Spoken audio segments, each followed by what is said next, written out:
चाहे पृथ्वी और आसमान टकरा जाए, प्राण चाहे जाए, पर भेदी भेद न खुलने पाए। कथा शुरू हुई। दूसरी बार स्वयं शिव जी सती जी को कथा सुनाने लगे, पर कथा सुनी नहीं। गोस्वामी जी कहेंगे कि लगे कहन हरि कथा रसाला, दक्ष प्रजेश भये तेहि का। अब विमान ऊपर से जा रहे हैं। सती अम्बा ने कहा महादेव कथा बंद करो, बंद करो, बंद करो, कथा बंद करो। सती जी ने कहा कि कथा बंद करो। शिव जी ने कहा बात क्या है, कथा काहे को बंद करें? बोले अब ये बताओ कि ये आकाश मार्ग से विमान कहाँ जा रहे हैं? सती बिलोके व्योम विमाना, चले जात सुंदर विधि नाना।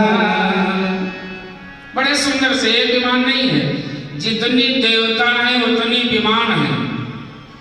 सब लाइन से जा रहे हैं, सब लाइन लगा रहे हैं। सती अम्बा ने कहा अब ये कथा सुनाओ कि ये विमान कहाँ जा रहे हैं? शिव जी ने कहा देवी तुम्हारे भाग्य में कथा सुनना ही नहीं लिखा है। अब बताया कि तुम्हारे पिता के घर में यज्ञ है, तो बोले अब कथा बंद करो, चलो पिता के घर। शिव जी ने कहा तुम जाओ, मैं नहीं जाने वाला। हमारे बब्बैर तुम हम बिसराई, मेरी वजह से तुमको नहीं बुलाया, और मैं यदि चला गया तो फिर बात भी नहीं करेंगे तुमसे भी, मुझसे तो ऐसे ही नहीं करेंगे। सती अम्बा ने प्रश्न किया महाराज क्या कारण है कि आपसे और ससुर जी से ही दुश्मनी हो गई?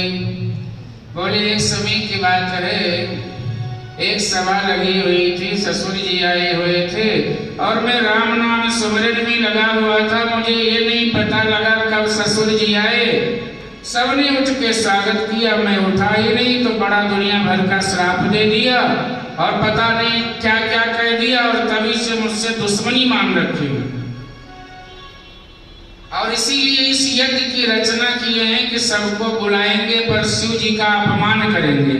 अब आप सोचिए कोई यज्ञ इसलिए रचा जाता है कि शिव जी का अपमान करो, पूजा इसलिए की जाती है कि भगवान का सम्मान करो कि अपमान करो। सती है, बोले अरे ससुर जी हैं, कोई बात नहीं, तुम छोटे बन जाओ, गलती हो गई, तुमसे ही तो गलती हुई है, तुम्हें उठ जाना चाहिए, सम्मान दे देना चाहिए। अरे बोले देवी जब मुझे पता ही नहीं लगा तो मैं कैसे उठ जाऊं? बोले चलो मैं मना लूंगी। नहीं, मैं तो नहीं जाने वाला, मैं भोला हूं, मैं मस्ती में रहता हूं, मैं आनंद में रहता हूं। कोई सम्मान करे या न करे वो एक अलग बात है, पर ससुर ही सम्मान न दे तो फिर वहां जाकर के क्या करेंगे? देखो कुछ जगह ऐसे हैं बिना बुलाए जाना चाहिए। यद्यपि मित्र प्रभु पित गुर गेहा, बोले यद्यपि मित्र प्रभु पित गुर गेहा, जाई बिन बोले न संदेहा, जाई बिन बोले न संदेहा। मित्र के यहाँ प्रभु कोई आपसे सामर्थ्यवान हो या प्रभु के घर, जैसे मंदिर प्रभु का घर है, प्रभु के घर में कुछ कार्यक्रम चल रहा है तो ये इंतजार मत करो कि जब कार्ड आएगा तभी जाएंगे, बिना निमंत्रण कार्ड के भी जाओ। प्रभु का अर्थ सामर्थ्यवान भी होता है। कोई सामर्थ्यवान है और उसके यहाँ कुछ उत्सव हो रहा है और आपका रत्ती भर प्रेम है तो जाओ। ज्यादा भी मित्र प्रभु पितु, पिता के घर में, गुरु के घर में, इन सब जगह कोई उत्सव हो रहा हो तो बिना बुलाए जाओ। पर बाबा जी ने शर्त लगाई कि तदपि विरोध मान जहाँ कोई, तहाँ गए कल्याण न होई, तहाँ गए कल्याण न होई। तदपि मित्र काका मित्र प्रभु पित गुरु यहाँ जाओ, पर तदपि विरोध मान जहाँ कोई, तदपि विरोध मान जहाँ कोई, तहाँ गए कल्याण न होई, तहाँ कल्याण न हो, कल्याण न हो,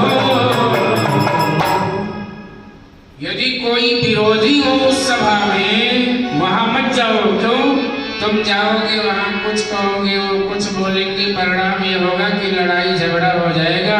इसलिए ऐसे जगह जाओ ही ना। सती अम्बा मानी नहीं।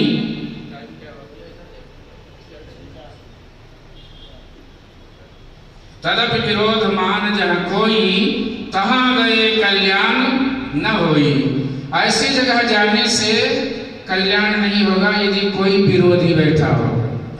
सती अम्बा ने कहा मेरे मायके में मेरा कौन विरोध करेगा, मेरी माँ है, मेरी बहन है, मेरे पिता है, वहां कोई विरोधी नहीं है। तुम भी चलो, हम भी चलेंगे, तुमको इनाम दिलवाएंगे, यज्ञ है, तुम दामाद हो। शिव जी ने कहा हमको पता है क्या सम्मान मिलने वाला है, तुम जाओ। सती अम्बा साथ में गई है, उनके साथ में 2 गढ़ भेज दिए हैं। और जैसे ही मायके पहुंची हैं तो दक्ष ने सबको डांट लगा रखा था, कोई सम्मान मत करना। मुझे ये पता है कि महादेव नहीं आएंगे, पर मेरी बिटिया जरूर आएगी, उसका भी सम्मान मत करना। उसके द्वारा हमें ये संदेशा देना है शिव जी तक। कितना निष्ठुर हो गए पिताजी, आज गए। बहनी भी मुस्कुराते हुए मिली। केवल एक माँ है जो बड़ी सम्मान पूर्वक मिली है, क्योंकि इस बड़ी दुनिया में माता से बड़ा कोई नहीं। माँ माँ होती है। कुपुत्रो जायेत क्वचिदपि माता कुमाता न भवत। पूत कपूत हो सकता है, पर माँ कभी कुमाता नहीं होती है। ध्यान देना, माँ के बिना ये सारा संसार शून्य है। यदि भगवान को भी पहले कुछ कहते हैं तो क्या कहते हैं? माँ। अरे रोज स्तुति करने आते होगे तो भगवान से क्या कहते हो? त्वमेव माता च पिता त्वमेव। ये सरकार, पहले आप माता हैं, पिता आप बाद में हैं, बंधु सखा मित्र सब बाद में हैं, पहले भगवान माँ है। इस बड़ी दुनिया में माता से बड़ा कोई। इतना ही नहीं, माँ शब्द कहीं से हटा दो तो सारा बहुत जगह है माँ। राम, राम शब्द में से माँ शब्द हटा दो, क्या बचेगा? राम। बिना माँ शब्द की भगवान का नाम भी शून्य है। मथुरा से माँ निकाल दो, हाँ क्या बचेगा? जो सप्तपुरियां हैं, अयोध्या, मथुरा, माया, काशी, कांची, अवंतिका, पुरी, द्वारावती, चैव सत्यते मोक्षदायिका, ये सब मोक्षदायक पुरियां हैं। अरे और तो और छोड़िए भैया, महात्मा का माँ निकाल दो, केवल माँ शब्द की। मैं माँ की ऊर्जा की बात अभी नहीं कर रहा हूं, केवल माँ शब्द को आप निकाल के देख लीजिए, अस्तित्व शून्य हो जाते हैं सब। और तो और छोड़िए, जीवात्मा का माँ शब्द निकालिए तो जीव भी अस्तित्व शून्य हो जाएगा। और छोड़ो प्यारे, परमात्मा का यदि माँ शब्द निकाल दिया जाए तो परमात्मा भी अस्तित्व शून्य हो जाता है। इसलिए इस बड़ी दुनिया में माता से बड़ा कोई नहीं। माँ माँ ही होती है प्यारे। अभी नवरात्रि चल रही है, माँ के बंधन कर रहे हैं, माँ को सब लोग प्रणाम कर रहे हैं। ये कितनी सुंदर पद्धति है कि हमारे यहाँ माँ को 9 दूना 18 दिन, केवल वर्ष में 18 दिन आप माँ का उपासना करते हैं। चाहे जानकर चाहे बिना अनजान में, पर व्यक्ति उपासना करता ही करता है। तो माँ ने बड़ा सम्मान किया है। बहनें मुस्कुराती हुई मिली, इनको देखो, इनको बुलाया नहीं, ये भी आ गई। और मैं नहीं कह रहा हूँ, गोस्वामी जी लिख रहे हैं कि सादर भले ही मिली एक माता, भगनी मिली बहुत मुस्कुराता।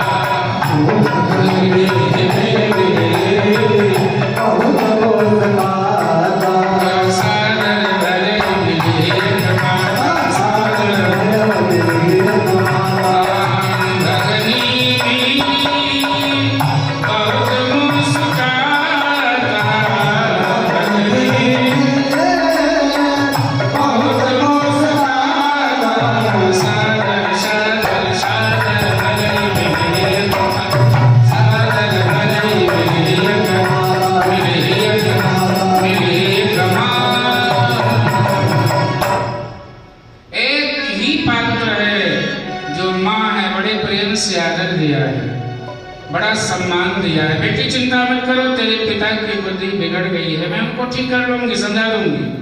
यही माँ कहती है। सती अम्मा जाकर के देखती है यज्ञ पंडाल में पूजा सबका हो रहा है पर महादेव का पूजन नहीं हो रहा है। तो एक बात यहाँ मजे की आई, जब सती जी को शिव जी ने समझाया था तब सती नहीं मानी, पर आज जब सती ने देखा कि मेरे पति का अपमान हो रहा है, सबका वेदी बना है, सबका स्थान है, सबका पूजन हो रहा है, मेरे पति का नहीं पूजन हो रहा है, तब चित चढ़ो जो शंकर कहे। अब वो बात समझ में आ गई कि मेरे पति ने सही ही कहा था। अब तो सती अम्मा की भ्रिकुटी टेढ़ी होने लगी। और ध्यान देना, जब जगदम्बा की भ्रिकुटी टेढ़ी होने लगे तो समझो कुछ अर्थ का अनर्थ होने वाला है। अरे जगदम्बा छोड़ो, घर की परिवार की बहू बेटियां, माताएं बहनें, देवियां घर की थोड़ी सी भ्रिकुटी टेढ़ी होने लगे तो रंग में भंग हो जाता है, परिवार में पूरी तरह से अशांति आ जाती है। और जगत की माता की भ्रिकुटी टेढ़ी हो गई। बोली माता, जगदात्मा महेश पुरारी, जगदात्मा महेश पुरारी, जगत जनक सबके हितकारी, पिता मंदमत निंदक तेहि। सती ने कहा, दक्ष शुक्र संभव यह देहि, दक्ष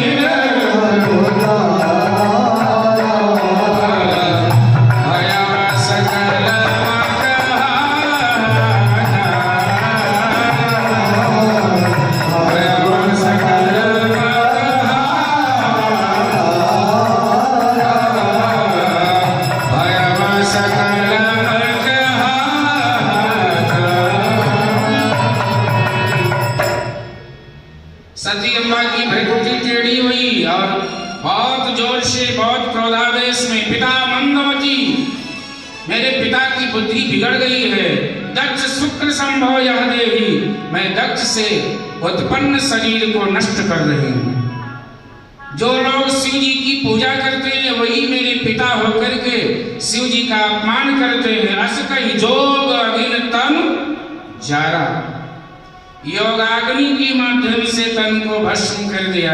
कहीं कहीं कथा आती है कि हवन कुंड में ही कूद गई और जल के भस्म हो गई, पर सती जी ने दाएं पैर के अंगूठे को दबा करके योग की अग्नि प्रकट की है, ऐसा शिव पुराण में लिखा है, और भस्म हो गई। साथ में दो गण हैं। अब जब यज्ञ भस्म, यज्ञ समझो कहाँ पर है भाई, यज्ञ हो रहा हो और कोई अपने प्राण को दे दे तो यज्ञ पूरा माना जाएगा? मतलब ये नहीं है, यज्ञ अधूरा रह गया। दो गण थे, सब सामान उठा उठा के, पूजा पाठ का सब सामान स्वाहा उठा उठा के यज्ञ कुंड में फेंक दिए। उधर से भृगु महाराज थे, थोड़ा भृगुवंशी बहुत कुपित थे, उन्होंने रक्षा की है। एक गण दौड़ करके आए, महाराज बहुत अनर्थ हो गया। शिव जी ने कहा बात क्या है? बोले सती अम्बा ने तन का त्याग कर दिया। भगवान शिव जी बहुत दुखी होकर के जटाओं से बाल को उखाड़ करके पत्थर पे प्रहार कर दिए। एक वीरभद्र नाम का गण प्रकट हो गया और दूसरा भैरव। तो भैरव जी को आज्ञा दिए तुम अभी कुछ मत करो, वीरभद्र को बोले जाकर के यज्ञ को विध्वंस कर दो। आए यज्ञ ऐसा विध्वंस किए कि दक्ष महाराज के सिर को काट करके स्वाहा। बोलिए शंकर भगवान की जय। जो सिर झुकता नहीं है वो सिर कट जाता है, ध्यान देना। अर्थात भगवान के चरणों में भी यदि सिर ना झुके तो निश्चित सत्य है कि एक ना एक दिन कहीं ना कहीं उसका अपमान हो। कटने का मतलब ये नहीं कि कट ही जाए, अपमान भी हो सकता है। ये कथा कह रही है कि दक्ष महाराज स्वयं भगवान शिव का अपमान करने के लिए तत्पर हुए, परिणाम ये हुआ कि सिर ही कट गया। इसलिए भैया बस चले तो ऐसी जगह जाओ मत, तदप विरोध मान जा कोई। पर यदि जाओ और भगवान की निंदा हो रही हो तो आपको क्या करना चाहिए? जो सती जी ने किया, तो क्या तन त्याग दो? नहीं, तन मत त्यागो। फिर क्या करो? एक और सूत्र है, बोले हरिहर निंदा सुने जो काना, हो पाप गोघात समाना,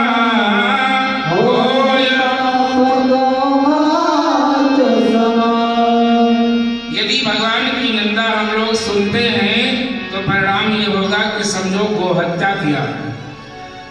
इतना दोष लगता है तो क्या करो? काटियता सुजीभ सो बसाई, सूत्र को ध्यान देना। काटियता सुजीभ सो बसाई, श्रवण मूदिन तो चलिय पराई,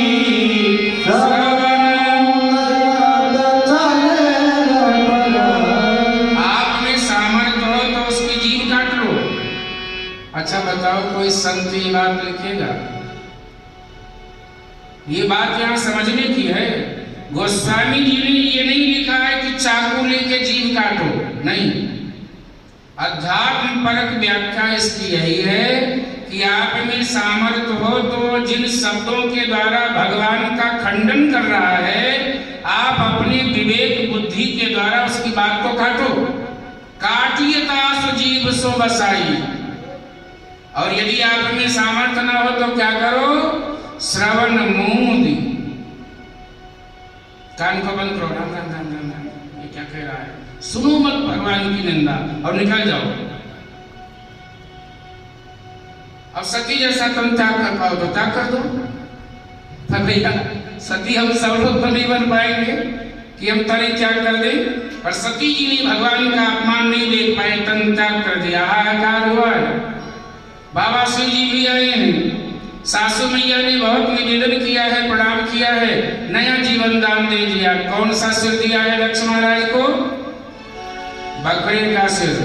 बोले मैना ने मैना कही मोल भयो 10-20, और बकरी ने मैं कहा तो कबीर कटाय शीश, कबीर